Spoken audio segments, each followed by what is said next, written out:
পাহাড় পাহাড় আমাদের, ওই পাহাড় আমাদের। আমরা এখানে পিস্তল নিয়ে খেলা করব। সেনাবাহিনী এখানে কেন থাকবে? কেন সেনাবাহিনী না, আমাদের পিস্তল, খেলনা পিস্তল দিয়া সেনাবাহিনী কেন নেবে? পাহাড় আমাদের, চট্টগ্রাম আমাদের, পাও আমাদের। বাংলা ভাষায় কত বলো, আবার কত তোমরা বলে অধিবাসী, তোমরা বলে হেমুক। আবার যারা ওই যে বিবেকের আবেগ লাগায় কয় পাহাড়ে সেনাবাহিনী, কোনো পাহাড়ে কেন সেনাবাহিনী থাকবে? আবার পাহাড়ে গিয়ে আটকে গেলে গা উদ্ধার হয়ে আইয়া কয় কি, কয় সেনাবাহিনী হটাও।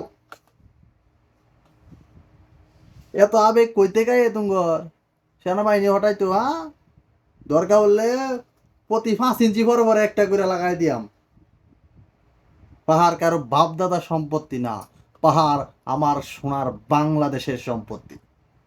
সুতরাং 16 বছরের রাজত্ব খান খান হয়ে গেছে।